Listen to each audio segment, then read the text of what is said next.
Por favor, me acompañan al Evangelio de Mateo, capítulo 5, versículo 13. Mateo, capítulo 5, versículo 13. Recordemos que estamos en la serie del Sermón del Monte. Mientras usted lo busca, recordar, orar por los hermanos que han salido. Hay muchos que han salido de vacaciones y también le damos la bienvenida. Yo sé que hay más de uno de los hermanos allí conectados que están por fuera de la ciudad. Amén. ¿Tenemos toda la palabra? Muy bien. Dice: la sal de la tierra. Vosotros sois la sal de la tierra.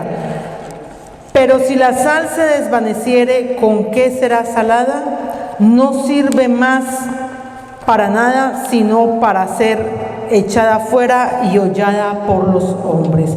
Padre Santo, oramos en esta mañana por esta palabra, Señor, que tú traes para tu congregación. Señor, te pedimos que sea tu Santo Espíritu, Señor, hablando al corazón de cada uno de nosotros. Señor, que podamos entender el mensaje que tú quieres transmitir a nosotros. Y te pido, Señor, que sean mis labios, Señor, enmudeciendo, pero abriéndolos para que se proclame única y exclusivamente tu palabra, para que tu nombre sea glorificado y la iglesia sea edificada. En el nombre de nuestro Señor Jesucristo te damos gracias, Señor. Amén y amén. ¿Pueden tomar asiento, amados? Gracias por la reverencia mientras leemos la palabra. Y continuamos este día estudiando las enseñanzas que el Señor nos trae a través del Sermón del Monte. Recordemos que hemos iniciado una serie que se llama el Sermón del Monte y viene desde el capítulo 5 hasta el capítulo 7 del Evangelio de Mateo. El pastor las 3 semanas anteriores estuvo compartiendo acerca de las bienaventuranzas, ¿no? Cómo debemos vivir nosotros como cristianos. Y eso es lo que hace el Señor a través de este sermón. Nos enseña cómo debemos vivir, cómo debemos de relacionarnos con los demás, cómo debemos comportarnos como hijos de Dios, cómo debemos vivir como verdaderos cristianos. Amén. Entonces, este día, ya al terminar las bienaventuranzas, continuamos con la enseñanza, como lo vemos allí. El Señor da 2 elementos.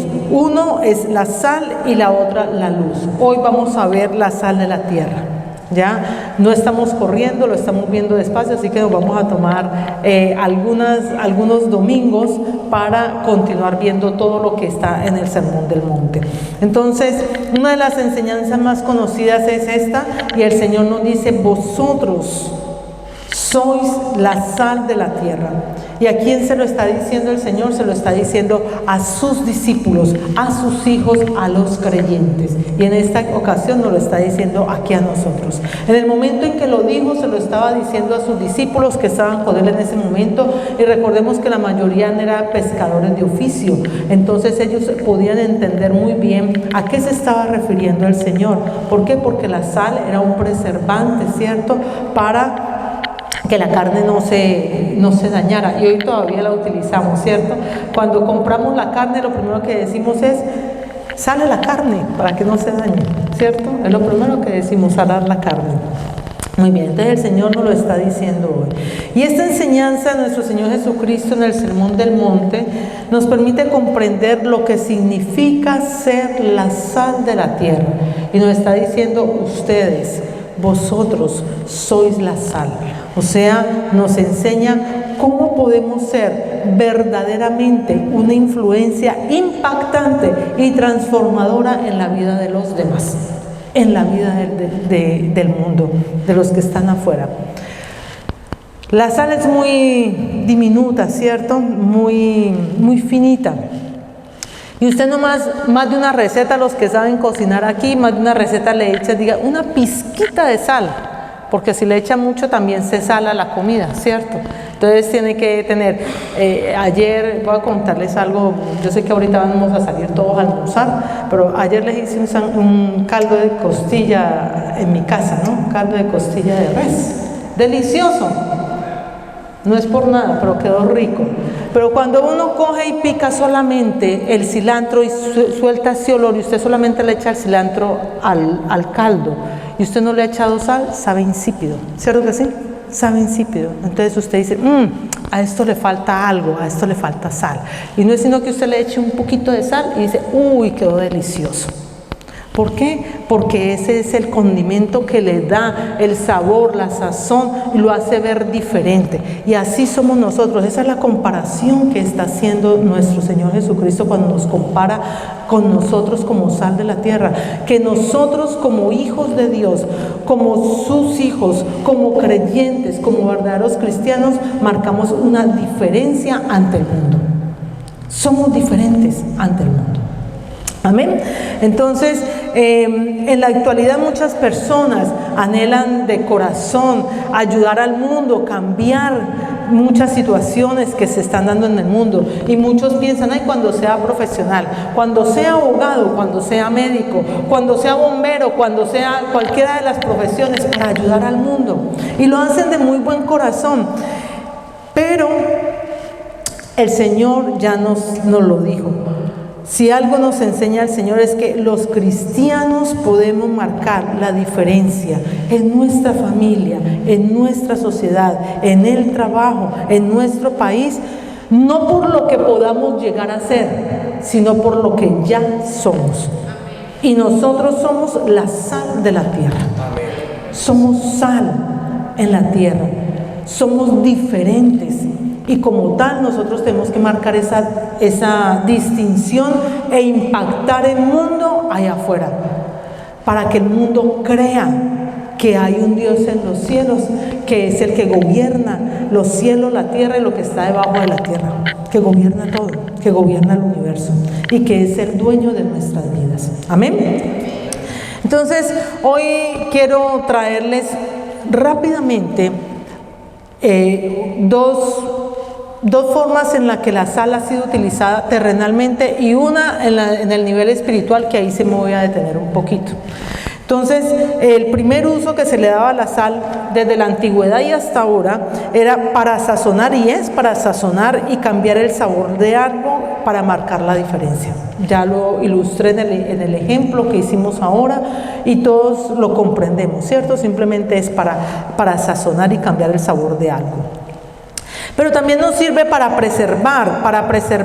conservar los alimentos. La sal en los tiempos antiguos era el preservante más común que había para los alimentos, pues no permite que la carne se corrompa. Usted puede echarle sal a una carne, inclusive sin congelarla, usted la puede meter a la nevera y sin congelar, y le dura algunos días, 2, 3 días le puede durar allí, ¿cierto? Pero la sal siempre ha sido utilizada para que no se corrompa la carne, y así mismo somos nosotros como hijos de Dios, como cristianos, estamos llamados a preservar el mundo, para que el mundo no se dañe. Está dañado, pero ahí estamos nosotros para marcar la diferencia, Ser sal nos habla de preservar de la corrupción. De eso nos habla el Señor. Y quiero que me acompañen por favor a Isaías 5:20. Isaías capítulo 5 versículo 20. Ahí está el Señor también hablándonos a través del profeta Isaías.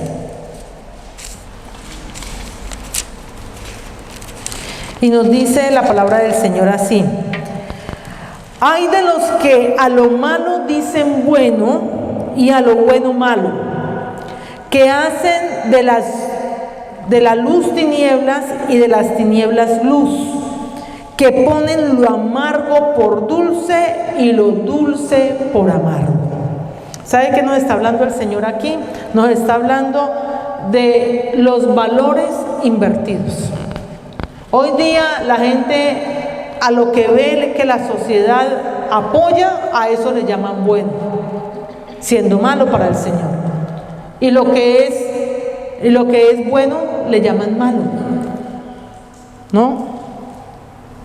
Una niña, una doncella se conserva para el Señor, para llegar a su matrimonio, a su virginidad, con su virginidad. ¿Y qué hace el mundo hoy en día? Se burla. Porque ya lo llama, eso no puede ser, como una niña a los 15 años todavía tiene su virginidad, ¿no? Y a eso le llaman malo, cuando se está conservando, se está apartando, se está cuidando para el Señor y para el momento de su matrimonio.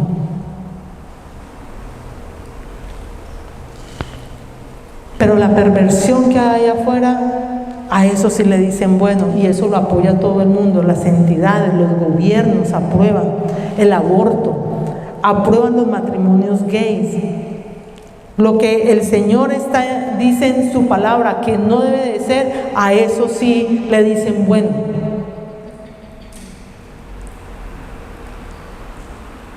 O sea, hay una inversión de valores. Hay una inversión de valores. Y la gente se engaña con esos pensamientos. No, es que como ya es normal y todo el mundo lo hace, pues yo también lo hago. Si hay gente que roba, comete fraudes, entonces como eso es normal, pues yo también lo hago porque pues no pasa nada. No, recordemos, amados, lo que dice la palabra en 1 Corintios 6, 9. Ni los injustos, ni los ávaros, ni los fornicarios, ni los idólatras, ni los fraudulentos, ni los afeminados, ni los que se echan con varones. Y una lista que nos da allí el Señor, no podrán entrar al reino de los cielos. En la actualidad vivimos en una sociedad que parece que todo es relativo, que el mundo le llama bueno a lo que está en contra de la palabra del Señor y le llama malo a lo que la sociedad, le llama malo a lo que está en la palabra del Señor y le dice bueno a lo que el mundo establece. Está todo invertido, ¿no? Pero como hijos de Dios nosotros tenemos que aprender que lo que el Señor dice en su palabra, a lo que el Señor le llama bueno es bueno, y a lo que el Señor le dice malo es malo, y el pecado hay que llamarlo como es por su pecado. No se juzga a la persona, sino lo que el enemigo quiere hacer con la persona, lo que el enemigo quiere hacer a través de la persona. No nos podemos obviamente escandalizar por el pecado, no, porque todos hemos caído en pecado, todos, absolutamente todos.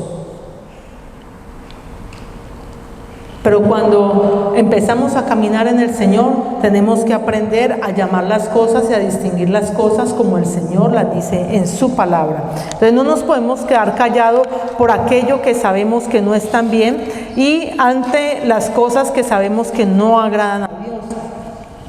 Ese es el segundo punto, cómo se puede utilizar la sal. Y el tercer punto, cómo ha sido utilizada la sal. En el Antiguo Testamento se usaba como un símbolo de pacto con Dios. Un símbolo de pacto con Dios. Quiero que me acompañe por favor a Levítico 2, Levítico capítulo 2, versículo 13. Usted también, los que toman apuntes, por favor, apunte el siguiente versículo, también número 18, 19, usted lo puede leer en su casa. Pero ahí esos dos versículos, el que vamos a leer ahorita y el que les acabé de dar, son versículos que hablan en el Antiguo Testamento del pacto de Dios con los hombres, de las ofrendas que hacían los hombres, y era pacto de sal.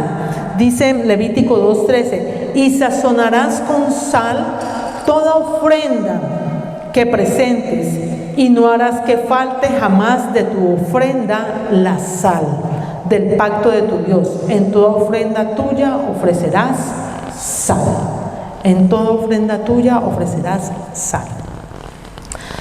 Cuando nuestro Señor Jesucristo dice a sus discípulos, los creyentes, la iglesia, los hijos, que somos la sal del mundo, nos está diciendo, ustedes tienen que ser diferentes, ustedes no se pueden confundir, ustedes no se pueden mezclar, ustedes son un referente ante el mundo. Deben impactar al mundo positivamente como condimento que da mejor sazón a cada comida. En cada lugar que el Señor nos haya puesto, ahí tenemos que nosotros marcar una diferencia. Amados, no importa que no sean muchos en tu trabajo, puedas que tú seas el único cristiano en tu trabajo, pueda que en tu casa no sean muchos los cristianos, pueda que tú seas el único cristiano en tu casa, pero que tú marques la diferencia. Que tú seas diferente a los demás, que tú puedas hablar del amor de Cristo, que tú puedas hablar de lo que el Señor nos habla en la palabra, que tú puedas llevar las buenas nuevas de salvación, porque el Señor donde nos ha puesto es para que podamos proclamar el Evangelio, podamos hablar del amor de Cristo, podamos hablar del perdón de Cristo, que podamos sacar a las personas de la cautividad en que el enemigo las tiene. Y ahí es donde nosotros cumplimos esa función como sal, diferente a los demás.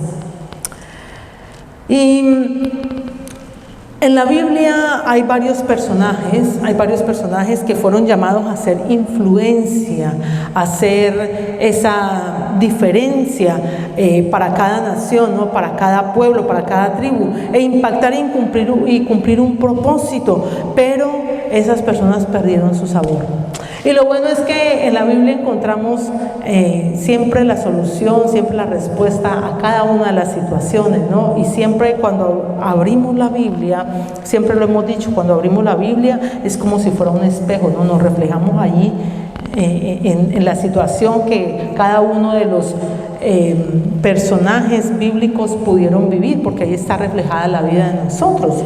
Entonces, hay algunos personajes que fueron llamados a cumplir un propósito, fueron llamados a ser diferentes, referentes también, pero perdieron su sabor, perdieron la visión, perdieron el propósito que el Señor les había llamado. Uno de ellos fue Lot, otro fue Salomón, el gran hombre sabio, pero al final terminó muy mal.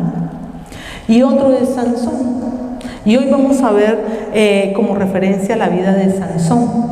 Vamos a analizar, no vamos a analizar obviamente todos los pasajes de Sansón, pero sí vamos a tomar algunos versículos y me quiero detener un poquito para que podamos analizar, ejemplarizar muy bien lo que el Señor nos dejó en la palabra a través de este personaje. ¿Ya? Muchos conocemos a Sansón como aquel hombre fuerte y que su fuerza era su cabello. Y resulta que la fuerza de Sansón no era el cabello.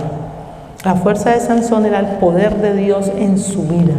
¿Ya? El cabello era solamente una manifestación externa del voto que él tenía para con el Señor. Ya lo vamos a ver. Entonces quiero que me acompañen por favor al libro de Jueces, está ahí después de Josué, el libro de Jueces, el capítulo 12, de los versículos 2 al 5 vamos a leer primeramente. Jueces capítulo 13, versículos del 2 al 5. Voy un poco rápido por el tiempo. Y dice la palabra del Señor así: nacimiento de Sansón, del 2 al 5. Y había un hombre de Sora, de la tribu de Dan, el cual se llamaba Manoah, y su mujer era estéril y nunca había tenido hijos. A esta mujer apareció el ángel de Jehová. ¿Quién era el ángel de Jehová en el Antiguo Testamento? ¿Quién era el ángel de Jehová? ¿Me dice Rosarito? Jesús. Ese era el ángel de Jehová que se aparecía. Cuando dice el ángel de Jehová, nos habla en el Antiguo Testamento, es nuestro Señor Jesucristo. Y le dijo: he aquí que tú eres estéril y nunca has tenido hijos, pero concebirás y darás a luz un hijo. Ahora pues, no bebas vino ni sidra, ni comas cosa inmunda. Pues he aquí que concebirás y darás a luz un hijo, y navaja no pasará sobre su cabeza, porque el niño será nazareo a Dios desde su nacimiento, y él comenzará a salvar a Israel de manos de los filisteos.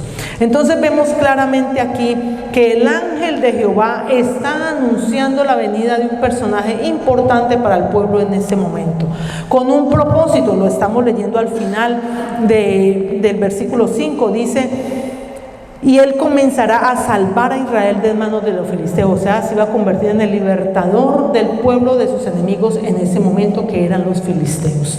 ¿Ya? Pero entonces le dice que él va a ser nazareo, no nazareno. Nazareno es diferente, nazareo. Si usted quiere ver y conocer más acerca del voto de nazareato, usted puede referirse a Números capítulo 6, ahí usted puede leer y puede mirar cuál era la clase de voto que hacían para consagrarse al Señor. Entonces, ¿qué es un nazareo? un nazareo era una persona que era consagrada para el Señor desde antes de nacer, alguien que había sido apartado por el Señor para cumplir un propósito especial en la tierra, dado por nuestro Padre Celestial. O sea, una persona escogida para cumplir un propósito especial. Y eso el Señor había escogido a Sansón, ya lo escogió. Y dentro de lo que él tenía que hacer, su nazareato, dentro del modo que él tenía que cumplir, era que no podía beber vino, no podía acercarse a los cuerpos muertos, así sus padres murieran, sus familiares, sus hermanos murieran, no podía acercarse a los cuerpos muertos, no podía comer cosas inmundas, no podía cortarse el cabello y lo principal, todo el tiempo de su nazareato debía ser santo para Jehová. Debía ser santo para Jehová. O sea, no podía mezclarse con cualquier persona. ¿Ya? Eso eran los requisitos, eso era el nazareato. Entonces, había alguien que había llegado para ser sal para este mundo, para impactar, para librar al pueblo de los filisteos, para ser diferente ante su pueblo, marcar la diferencia y establecer que era un hombre de pacto. Porque si tenía ese nazareato, tenía que decir: yo soy consagrado para Dios, yo soy diferente, yo soy separado, entonces voy a cumplir lo que está allí. O sea, tenía que cumplir, decir y hacer ver que era un hombre de pacto. Amén. Sigamos leyendo, vamos a Jueces capítulo 13, versículo 25, y dice: y el Espíritu de Jehová comenzó a manifestarse en él, en los campamentos de Dan, entre Sora y Estaol. Y si leemos el versículo anterior, el 24 dice: y la mujer dio a luz un hijo y le puso por nombre Sansón, y el niño creció y Jehová lo bendijo. Entonces vemos cómo Sansón tenía la bendición de Dios. Era un hombre que había sido separado para el Señor, lo había escogido con un propósito especial, y vemos cómo el Espíritu de Dios se estaba manifestando en él. Se estaba manifestando en él en gran manera. Pero vemos también una triste realidad. Vemos también en los capítulos que siguen, usted los puede leer en su casa, en los capítulos que siguen usted puede ver allí cómo Sansón empezó a vivir una vida desordenada. Empezó a vivir una vida desordenada. Empezó a salirse de los lineamientos de Dios. Empezó a no llevar a cabo su pacto, porque en el pacto él no podía tomar vino y Sansón bebía y vino. No podía acercarse a cuerpos muertos y Sansón se acercaba a cuerpos muertos. No podía comer cosas inmundas y comió del enjambre de abejas que había en un león muerto. Comió. O sea, se acercó a un cuerpo muerto y comió de lo que estaba allí dentro de ese cuerpo. ¿Ya? Y no podía acercarse a mujeres extranjeras. Y tomó una prostituta y se acercó a filisteas, a mujeres extranjeras. O sea, se unió en yugo desigual. Lo único que conservó casi, o por largo tiempito, lo único que conservó fue su cabello, su cabellera. ¿Ya? Entonces, cuando como cristianos empezamos a hacer nuestra voluntad, porque eso fue lo que hizo Sansón, empezó a vivir su vida a su manera y como él quería vivirla, y hasta exigirle a los padres. Y aquí también aprendemos mucho los padres a través de esta historia de Sansón. Cuando usted la lea en su casa detenidamente, usted no le puede tolerar a sus hijos. No le tolere a sus hijos. Si han sido llamados a ser cristianos, no permita que sus hijos se mezclen con el mundo, porque pierden la sal, pierden el sabor. Y como dice la palabra del Señor, ¿no? Cuando la sal pierde su sabor, es hollada y pisoteada por los hombres. No sirve para nada más, sino para ser hollada. O sea, hollada quiere decir humillada. Una persona que la humillan. Una persona que sufre el desprecio de otros, ¿ya? O sea, que es hollada y pisoteada por los hombres. Entonces, cuando empezamos a hacer nuestra voluntad, pasamos los límites de la palabra de Dios, pasamos los lineamientos que Dios nos da en la palabra, no tomamos en cuenta el consejo de nuestros líderes espirituales, no tomamos en cuenta el consejo de nuestros padres, pues obviamente empezamos a apartarnos, ¿no? Empezamos a apartarnos, y eso fue lo que pasó con Sansón. Empezó a descuidar su comunión con Dios, y nos pasa a nosotros cuando dejamos de leer la palabra, cuando dejamos de orar, cuando dejamos de congregarnos, cuando empezamos a dejarnos influenciar por otras personas que no conocen de Dios, nos dejamos arrastrar sin darnos cuenta, perdemos la comunión con Dios, perdemos la comunión con Dios. Y mire que Sansón, a pesar de que había sido escogido, nunca se le vio una oración de agradecimiento al Padre por haber sido escogido. Y yo creo que aquí más de uno damos gracias al Señor por haber sido escogidos como hijos de Dios. Padre, te damos gracias, Señor, porque en medio de que tú recorres, tus ojos recorren la tierra, Señor, tú nos has escogido y nos has llamado para ser tus hijos. Nosotros no lo escogimos a Él nos escogió a nosotros. En medio de tanta imperfección que hay en cada uno de nosotros, nos ha llamado, es porque Él tiene un propósito en cada uno de nosotros. Tiene un propósito en cada uno de nosotros. Entonces, Sansón, no le encontramos en la palabra, no le encontramos en la Biblia una oración de agradecimiento por haber sido llamado. Solamente 2 oraciones, y muy cortas. Una por una necesidad que tenía de beber agua. O sea, mi necesidad, egoísmo, ¿no?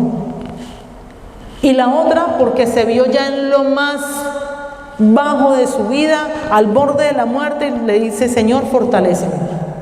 Esas son las 2 únicas oraciones que encontramos de Sansón. Un hombre con un gran propósito, pero descuidó su comunión con Dios y dejó de ser sal en la tierra, dejó de ser la sal en ese momento. Se descuidó y también entregó su corazón a una mujer y lo entregó en yugo desigual, y terminó quebrantando el pacto con Dios. Terminó quebrantando el pacto con Dios.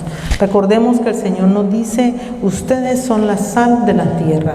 Y en ese momento Sansón era la sal de la tierra. Estaba puesto ahí para preservar, para marcar la diferencia y para demostrar ese pacto con Dios. Pero de un momento a otro deja de ser sal completamente. Acompáñenme por favor ahí mismo en el libro de Jueces. Jueces capítulo 16, versículo 19. 16, 19. Y aquí ya entra un personaje que se llama Dalila, ¿no? Entonces le dice en el versículo 19: y ella, o sea Dalila, hizo que él se durmiese sobre sus rodillas, y llamó a un hombre, quien le rapó las 7 guedejas. Guedejas son las trenzas que él tenía, ¿no? Las 7 guedejas de su cabeza, y ella comenzó a afligirlo, pues su fuerza, ¿qué pasa? Pues su fuerza se apartó de él. Su fuerza se apartó de él. Sansón perdió toda su fuerza al descubrir su cabellera, que era aparentemente para él era lo que le daba la fuerza, pero era lo último que él tenía dentro del pacto, ¿cierto?, del nazareato. Cuando ya completamente pierde su cabello, ahí perdió completamente el pacto con Dios, completamente, ya lo pierde. Y dice que Sansón perdió su fuerza, perdió completamente su fuerza, o sea, que perdió toda su eficacia, perdió toda su capacidad, perdió toda la influencia que tenía para con el pueblo, y dejó de ser una persona con propósito. Dejó de ser una persona con propósito. El versículo 20 dice: y le dijo: Sansón, los filisteos sobre ti. Y luego que despertó él de su sueño, se dijo: esta vez saldré como las otras y me escaparé. Pero ¿qué dice enseguida? Dice: pero él no sabía que Jehová ya se había apartado de él. Jehová ya se había apartado de él. Y él pensó que iba a salir librado como las otras ocasiones, pero no. Como hijos de Dios, de una manera muy sutil podemos perder la comunión con Dios. De una manera muy sutil. Usted ya se levanta tarde y ya no ora, pues vámonos corriendo para el trabajo, y en el trabajo usted actúa de cualquier manera, sin importarle, sin orar tampoco. Hay personas que llegan al trabajo y oran en sus sitios de trabajo también, porque hay que orar por el lugar que el Señor nos ha puesto también, ¿no? Cometemos cualquier error y nos da sin importancia, no le pedimos perdón al Señor. Dejamos de ser influencia y dejamos de impactar a otros, ¿no? Entonces recordemos una vez más la advertencia que nos hace nuestro Señor Jesucristo. Cuando la sal pierde su sabor, no sirve para nada más, sino para ser hollada y pisoteada por los hombres. Nos simboliza a aquellos creyentes que, a pesar de su llamado, que a pesar de la influencia que tenemos positiva en el mundo, pierden su propósito y son ignorados y rechazados por otras personas. Y miren lo que nos dice el versículo siguiente, el versículo 21. Mas los filisteos le echaron mano. ¿Y qué pasó? Le sacaron los ojos y le llevaron a Gaza y le ataron con cadenas para que muriese en la cárcel. O sea, cuando dice que le sacaron los ojos, Sansón perdió su visión espiritual, perdió el enfoque, perdió la visión.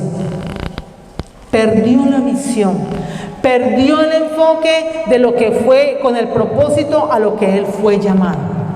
¿Por qué? Porque estuvo llevando su vida en sus propios deleites y en sus propios deseos. A vivir una vida desordenada, a vivir una vida como la vivía todo el mundo y no como el escogido que había sido por parte de Jehová. Y dice que lo llevaron a Gaza y le ataron con cadenas para que muriese en la cárcel. O sea, fue encerrado y fue atado. ¿Qué nos indica eso? Nos indica que volvió. En el caso de nosotros, volvemos a ser atados por aquello que habíamos dejado. Volvemos a ser atados por Satanás, a ser atados por el enemigo, y nos lleva nuevamente a pecar, a volver a ser lo que éramos antes de cuando estuvimos en la vida con el Señor. A eso nos lleva cuando nos apartamos del Señor. Nos lleva a volver a tener una vida en pecado, una vida desordenada. Esas son las ataduras que tenemos por parte del enemigo. Entonces pierde su visión, y cuando dejamos de ser sal, perdemos esa visión como hijos de Dios, perdemos la visión como iglesia, dejamos de evangelizar, dejamos de compartir la palabra, dejamos de orar los unos por los otros, nos cuesta perdonar, nos cuesta compartir las buenas nuevas de salvación, nos cuesta cuando ya perdemos nuestro propósito. Miremos allí mismo el versículo 23, dice: muerte de Sansón. Entonces los principales de los filisteos se juntaron para ofrecer sacrificio a Dagón, su dios, y para alegrarse, y dijeron: nuestro Dios entregó en nuestras manos a Sansón, nuestro enemigo. Qué felices estaban los filisteos, ¿ah? Porque habían cogido, tenían preso a ese hombre que les había costado tanto anteriormente luchar con él. Y el número 25, el versículo 25 dice: y aconteció que cuando sintieron alegría en su corazón, dijeron: llamad a Sansón. ¿Para qué? ¿Para qué dice allí? Para que nos divierta. Miren lo que se convirtió Sansón. Para que nos divierta. Y llamaron a Sansón de la cárcel, y sirvió ¿de qué? De juguete delante de ellos, y lo pusieron entre las columnas. Amados, Sansón, un hombre que había sido apartado por Dios con un propósito específico, consagrado para el Señor, se convirtió en el juguete y en el hazmerreír de los enemigos de él. Y se lo digo a los jóvenes: Cuidado, señoritas, cuidado, doncellas, de entregar su corazón a un hombre que no sea un hombre de Dios, porque te puedes convertir en el juguete de un hombre. Lo mismo los varones. No entregues tu corazón a una mujer que no sea conocedora de Dios, porque te puedes convertir en el juguete de una mujer. Entonces, ¿cuál es la perseverancia que nosotros debemos de tener? Es que yo fui cristiano hace 20 años atrás, pero ahorita pues hago con mi vida lo que... No, 20 años atrás fue hace 20 años atrás. Y si el Señor viene por ti hoy, si el Señor viene por mí hoy, ¿cómo estoy con el Señor hoy delante de Él? Hoy, en este momento, ¿cómo estoy delante del Señor? Por eso nosotros siempre, la palabra del Señor dice que tenemos que procurar estar en paz con Dios y con todos los hombres, en todo momento. ¿Saben por qué? Porque si el Señor nos llama en este momentico, ¿cómo nos va a encontrar? ¿Cómo nos va a encontrar? Y no se trata solamente de venir a la iglesia un domingo, no. Se trata de cómo le estamos sirviendo al Señor también allá afuera, porque muchos pensamos que solamente le servimos al Señor aquí en las cuatro paredes. El trabajo más importante está afuera. Ese es el trabajo más importante que se hace. Aquí recibimos, aquí nos corregimos, pero para llevar, recibimos para llevar. ¿Ya? Entonces, Jeremías 15:19 nos dice, yo se lo leo, no lo use, yo se lo leo, dice, por tanto así dijo Jehová, si te convirtieres, yo te restauraré y delante de mí estarás. Y si entresacares lo precioso de lo vil, serás como mi boca. Conviertas en ellos a ti y tú no te conviertas a ellos. La influencia que nosotros debemos tener para las otras personas, no que los demás nos arrastren, no que los demás nos lleven a volver atrás, sino que nosotros tenemos que traer la gente a la luz admirable que es Cristo Jesús. Entonces nos está diciendo, si te convirtieres, tenemos que tener una conversión genuina, una verdadera conversión, un verdadero compromiso con el Señor y ser portavoz. Dice, serás como mi boca. Tenemos que ser portadores de la palabra de Dios, transmitir lo que el Señor quiere que nosotros le compartamos a los demás, las buenas nuevas de salvación, y enfatiza la importancia de la influencia de nosotros para con otras personas, una influencia positiva. Una influencia positiva para con las otras personas. Como iglesia, amados, y ya para terminar, como iglesia, nosotros somos la novia de Cristo. Yo aquí tengo un anillo que yo nunca me lo quito. Y le pido a Dios que nunca me lo deje quitar. Me lo quitarán cuando me vaya a la tumba, me imagino. Pero tengo un anillo y este anillo siempre simboliza, me recuerda y le muestra a los demás que yo estoy casada con mi esposo. Él también tiene su anillo. Amén. Y eso significa compromiso. Eso significa de que yo soy apartada para mi esposo, de que el Señor me entregó a mí, un varón de Dios.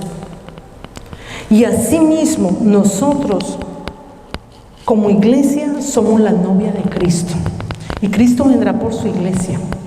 Cristo vendrá por su iglesia, pero sabe que Él quiere una novia que tenga anillo de compromiso, no una novia de rato, no una novia de momento, no una novia que vino un momentico, tomó el beneficio y se fue, sino una novia, una iglesia que esté completamente comprometida con el Señor, una iglesia que esté completamente comprometida con el Señor.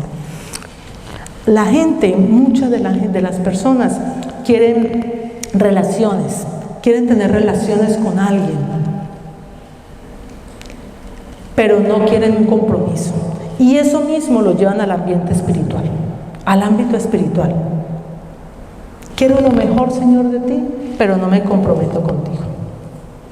Lo siento, pero no tengo tiempo para ti, pero cuando te necesite, Señor, ven y ayúdame. No es de esa manera. No es de esa manera. Si como cristianos no estamos marcando una diferencia, evitando el pecado y la corrupción de este mundo y mostrando el pacto con Dios, hemos perdido el sabor. Cada uno de nosotros debemos de saber y tenerlo claro en nuestras vidas, Tener claro que nuestras acciones pueden salvar o pueden condenar a otras personas. Nuestras acciones pueden salvar o pueden condenar a nuestro prójimo. Nuestra manera de vivir como hijos de Dios tiene que estar directamente relacionada con el propósito de Dios. Vamos a orar, vamos a darle gracias al Señor.